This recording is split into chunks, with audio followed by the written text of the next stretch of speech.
Right of viewers, welcome to another special moment on the program, the Niger Delta Chatroom Show, where we talk peace and development in the Niger Delta and the Ijaw Nation.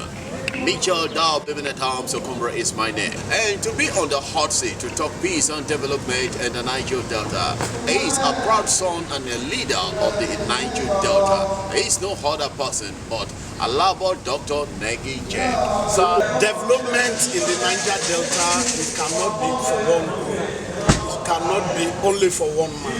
It is a collective initiative, and we have been doing our best in various groups. I'm one of the founders of the Joint Council. I was in SUPEC, and that shows that that's a regional organization. IYC is of the ethnic group.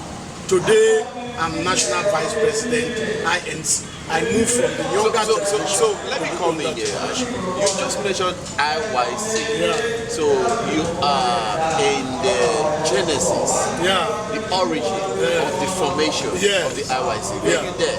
Why are you asking me whether let's get the gathering of the first All Ijaw Summit that manifests, that proclaimed, that declared, that named Ijaw Youth Council? The Ijaw Youth Council did not give birth to Ijaw Youth Council. It was conglomerate, various body. I led my body to be there. And which was your body? My body was Bayelsa Youth Federation. Okay.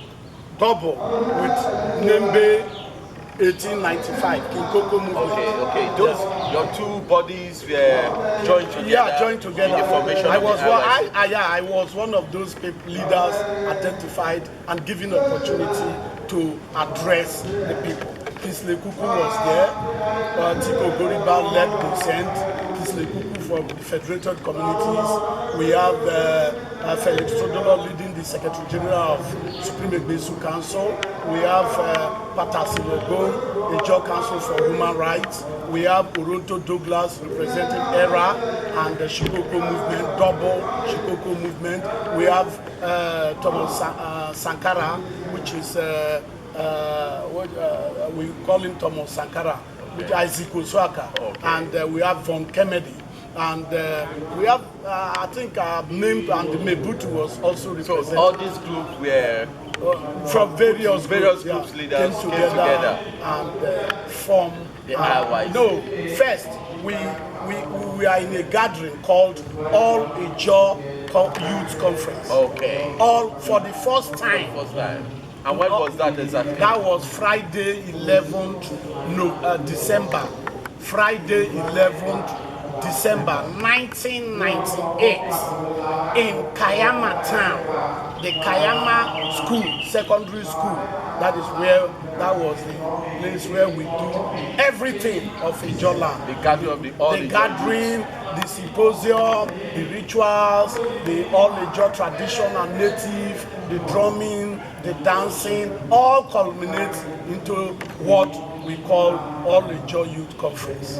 So it was the All Ijaw Youth Conference that gave birth to IYC. Yeah, many do not know. Wow. Even me, I never had this knowledge. It was called All Ijaw Youth Conference. First, that was the first gathering from Ijaw Youth from Arubo down to Ibino. What is the mandate for that IYC? Yeah, the mandate, the vision and mission is to now have one body, one entity to talk, to fight, and to do what is necessary, assisting the elders to be united, a united force, one voice, one group, one IYC, one this, one that, everything, one voice, to move the Ijaw nation forward. First, we said we want to control our resources, manage our resources, and do what we think, and pay tax to our people, joining the elders, that we need to enjoy the wealth of our environment. That is one. We need to make our environment peaceful. So it wasn't a political... No, it was not. It was purely ethnic. When we started, our common enemy was the military. Because it was a military regime, and nobody wants to count where you comes from. Unlike now that democracy is now here, and people now use it that your brother is a commissioner, your brother is a governor. So everybody now going back to their clients and enclave to defend their own brothers. So that entity of oneness, of a journess is not true there. So there is a little skirmishes of division. Yeah, because the narrowing factor is that materialistic tendency, capitalistic tendency, because welfareistic approach was what we started with. We need to be our brother's keeper. But how many people are our brother's keeper? However, we have made a name globally, internationally, nationally, and in our local terrain. Thank God, the IYC I was. We found it, and nobody can take it. So if I may come in there, the IYC that you people founded many years back, and the present day IYC, do you see any derail? I have already told you. The derail is because of the democratic factor. That interest, nepotism, favoritism, brotherism, what I describe as furocracy, has taken over the IYC. The vision and the mission of we the founders are not really in the system. People now put their own self first instead of collective identity, now individualistic identity. So that is the area. But we are checkmating them, no matter what it is a group you found.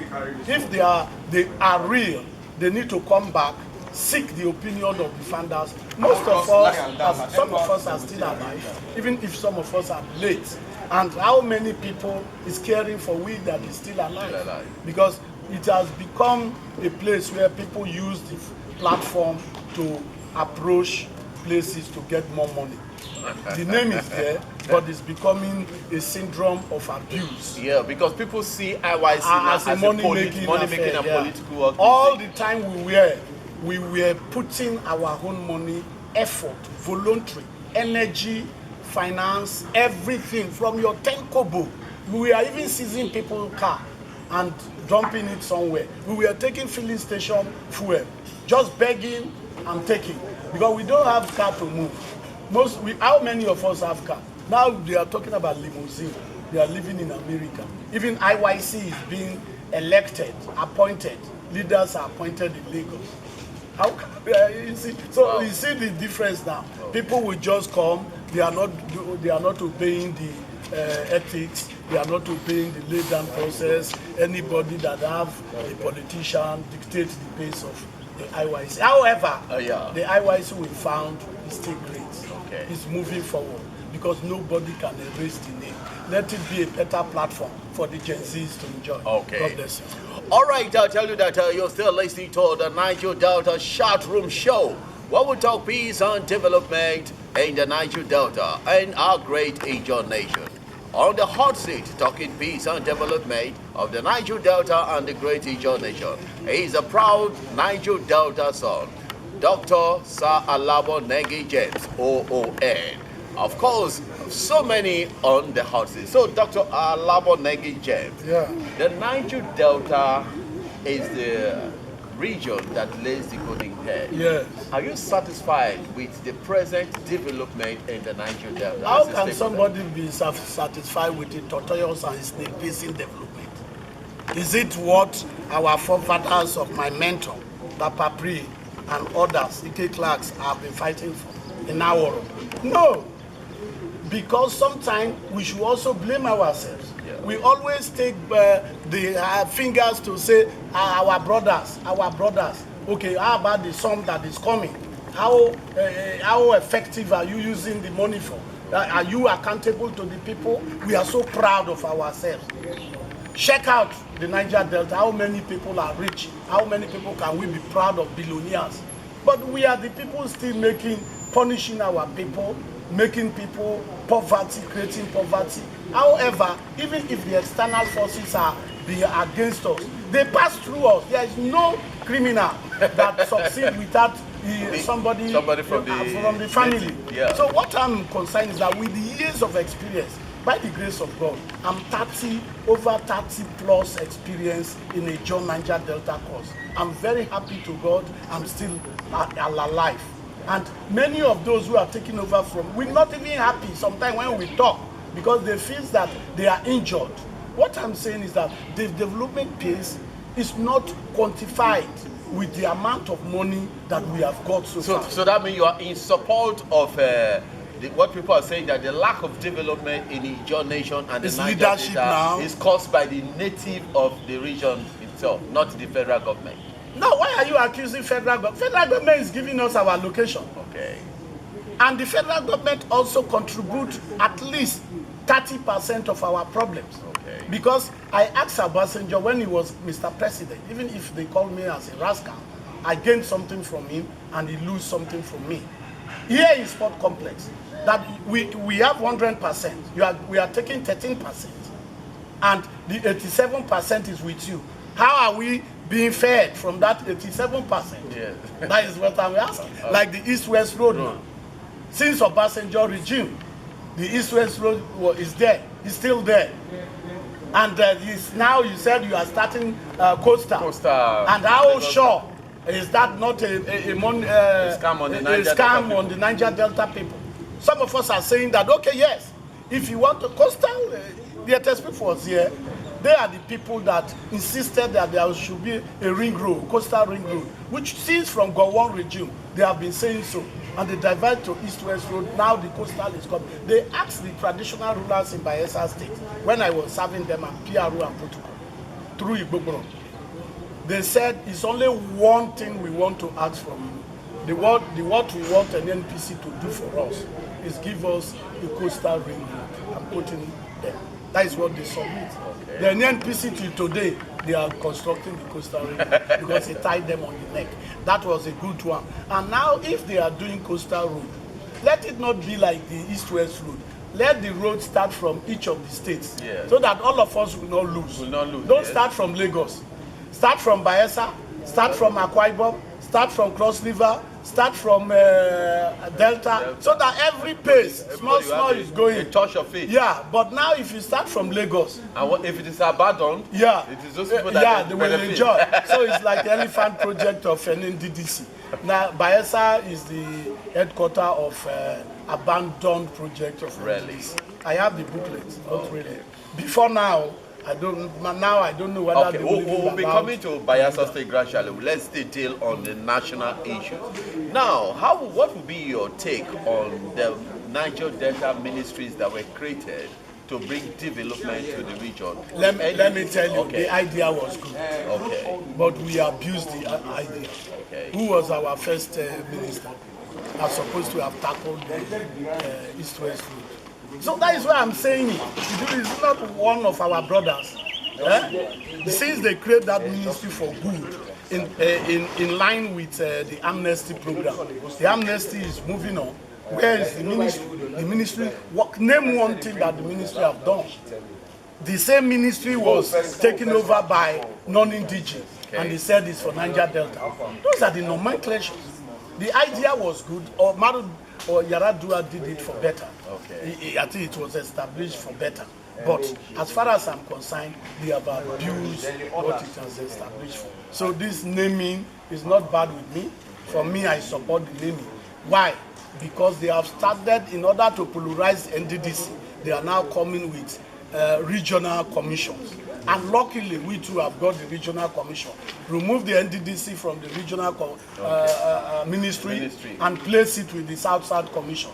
Because the regional commission is just region. NDDC is beyond Southwest, Southeast, and the North are represented in the NDDC. So woe unto he that suggested that NDDC should be in that region. But the movement now, they want to change the NDDC to the South-South Commission. No, you cannot. You cannot. It's a different bill. Okay. It's a different. Bros, don't say so now. Because that is the movement. No, that is. I saw some no. They will never take that. Please. The issue is that let us be properly informed. Okay. And let you be informed. Okay. Some of them, we made these mistakes to allow our brothers to capitalize on it. My brother, NDDC is NDDC. Okay. South-South Commission, some of us also put letters, advocate that we need the South-South Commission like this, Northeast, Northwest, and the other rest one. So our senators tried their best to have put themselves together. And Akpabio being the leader of the Senate, will be held accountable. So if you make sure in fact, he tried his best to make sure that the issue was mentioned on Wednesday. On Thursday, the South bill was passed into an act. So you should be informed. So don't take us back. We are not the people to create rule for people to agitate.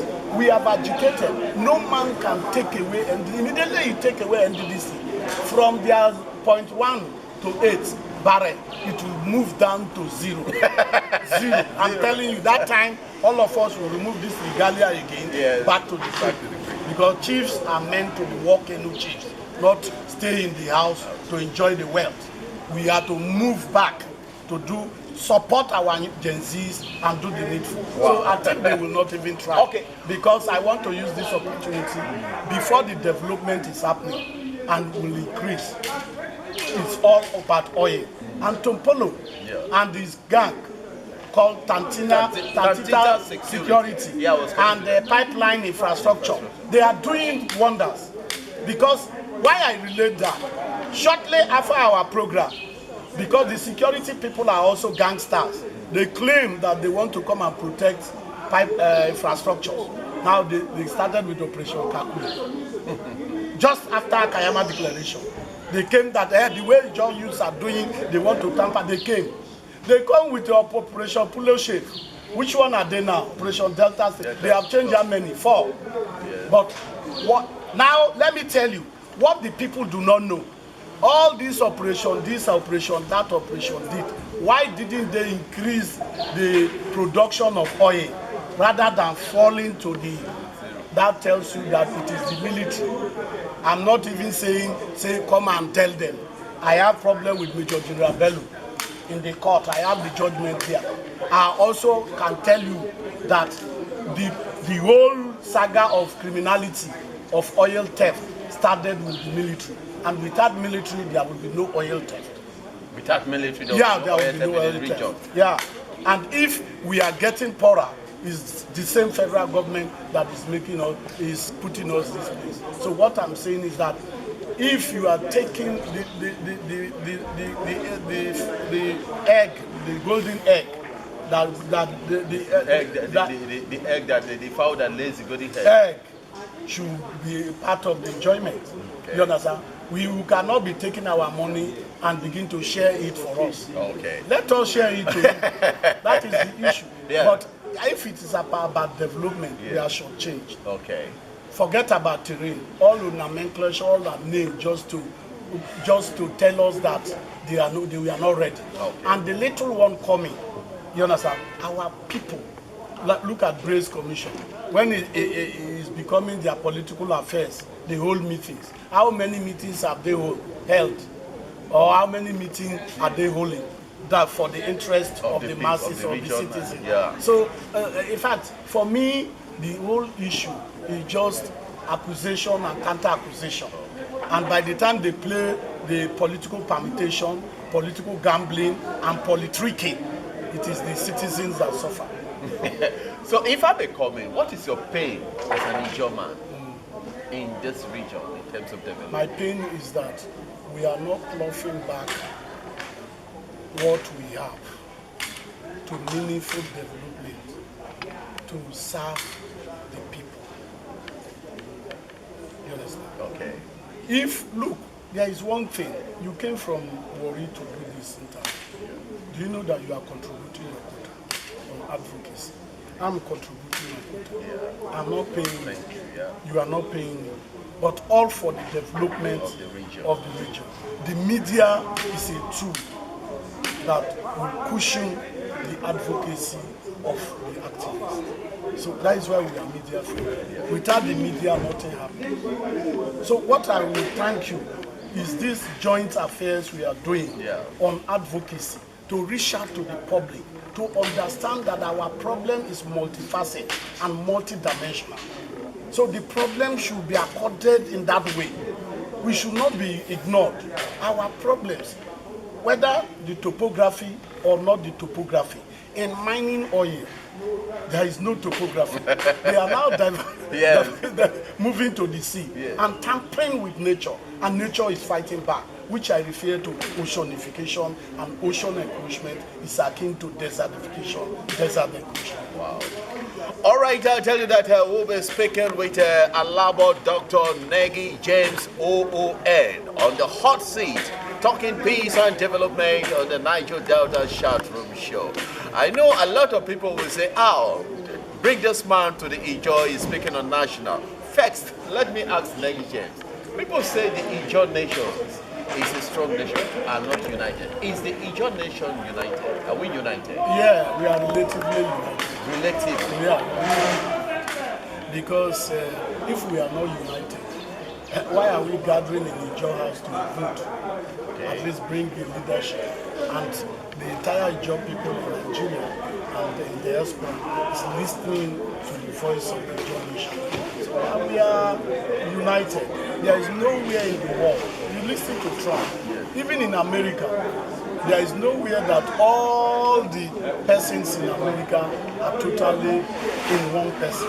So the Ijaw people are relatively united. So if we are not united, and we know, come and try us, then we tell you we are united. Then do you see the INC, the Ijaw National Congress, being very faithful to the development of the Ijaw nation? Yeah, in every issues that we are aware of, we need to contribute our quota through advocacy and through contributions. Our Ijaw people are in forefront in everywhere, even in diaspora, contributing to the economy of this country. It is not only the Yoruba man. We are the fourth largest ethnic group in Nigeria. By the grace of God, God has blessed us. So the rest of the ethnic groups, the rest of Nigeria should be thanking the Ijaw nation, being very peaceful and allowing them to share this money. You understand? They should be very allowing them to share this money. Their location. Yes. If we disrupt certain things now, their location will not be as fat as they think. So that is the situation. But I have written what we wanted is not only sharing. The entire country, we need to move forward.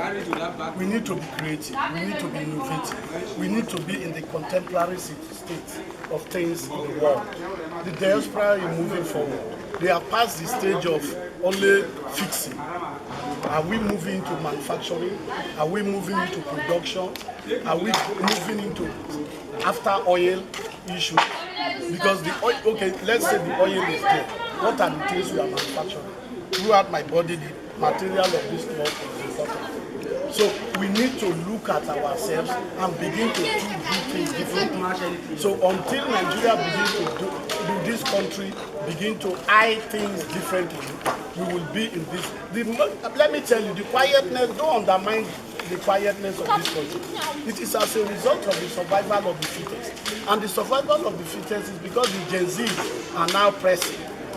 Nobody cares for Tinubu again. The young boys are pressing to get their money. If they were not pressing to get money, all of them allowed the way it was, my brother, this country would have been in haywire. Wow. Real on fire. But as I'm talking to you, no young boy, just apart from a few, if you have 100 boys, about 90 of them is pressing to survive. And the money comes, they survive. And anywhere there is money coming, you will see the security agency doing their work. Now EFCC is not those people that they take job. Police, they collect their motor. Yeah. How can a sergeant in Nigerian police or a corporal is having estates? He's having a car that he cannot buy with his salary. Who is questioning it? Then you are arresting the small boy that pressed, and policeman is taking one of his car as compensation. Thank you. Thank you. All right, I'll tell you that I will be speaking with Alabo Dr. Nengi James OON on the hot seat. The doctor. I'm not PhD. Okay. I'm an honorary. It's because of my good work they give to me also. I don't claim to be who I am, but I'm honorary. But pronounce it so that others will Of course, this is Alabo Dr. Nengi James OON on the hot seat of the Niger Delta Chat Room Show, where we talk peace and development in the Niger Delta region and the Ijaw nation. first of all, let me take you down to some rounding up. The Niger Delta governors. What would be your advice to them? No, my advice is that the Niger Delta governors is not the issue per se. We have Brace Commission. Brace Commission is of the South governors. Let them do something that will be of the citizen interest. Let it be people-oriented programs. They have not factorized anything that this is what Brace Commission is doing. Alamese and his counterpart, they try their best. But the Brace Commission is just a name, and let them do more. The governors are not helping matters. Wow. I challenge them. Look at this East-West road. What stops them coming together and contributing money to do the East-West road and take the money back? Portion by portion. Yeah, portion by portion, and collect the money from the federal funds. That is also another one. The citizen must be properly oriented. We should move out of these allocation, Abuja allocation, tabulating salaries and other things. Then the next thing, the money is gone. We should move out of that process and create value for what we are getting as a tax. So if we work for our money, we will enjoy the money for them. There are many ways to build houses. Since they created this state, I can tell you the number of housing estates that we build. Citizen, not one politician will get 4, 5, 6. So that bureaucracyism and nepotism is still at work. And that is why the development must be the first thing that every governor should say, look, I'm coming to develop, not I'm coming to collect. So my advice to them, let us say the citizen first. The citizen should be their priority. Grassroots is moving on. The other one are going for inspection. All are moving on. We thank them, but there are other areas in Niger Delta that we should collectively do. Mostly the East-West road and the coastal road. They should not allow the federal government to start this coastal road in Lagos. They should. Every governor in the South should tell the federal government, start from our various states. Thank you. Over 30 years, I've been in experience fighting for regional issue, national matter. That is why, if you look very well, exceptionally, I have over 300 awards. Wow. Including national honor. So I might not want to have it, and everyone need to contribute their best. All right, I'll tell you that I will be speaking with Alabo Dr. Nengi James on the program, the Niger Delta Chatroom Show. And of course, this is the platform where we talk peace and development in the Niger Delta region. Today, you witness the Nembe Bible audio launch. And I dress like this to remember that the British people came and King Koko united Nembe by carrying out the whole Nembe people to fight with the British and win them, and their bodies are buried in brass. Wow. Then Pastor Ogrik Okia now unite the Nembe people in interpreting the Holy Bible into Nembe language. And today we are here again in the present time to now launch the Nembe Bible interpretation audio in Nembe language, or you call it Nembe dialect, into the diaspora, to the world. You are a lucky man. God bless you. All right, these are history. I want you to ask Alaba, I want you to look straight to the camera and bring your final word of advice to the youth of the Ijaw nation and also the other on fostering development in the region. Yeah, we need to be in one page. Ijaw National Congress and Ijaw Youth Council and all other bodies are not formed to kill one another, to fight against themselves, but is to have a positive vision, a vision that will develop and create peaceful environment for our people to survive. We need to survive. There must be peace. There must be united force. We need to unite. God bless you all. All right, I'll tell you that that has been the show. Mitchell Dao Biminatams Okumbre is my name. Next week, another guest will be on the hot seat to talk peace and development on the program. Professor Bye-bye, and God bless you.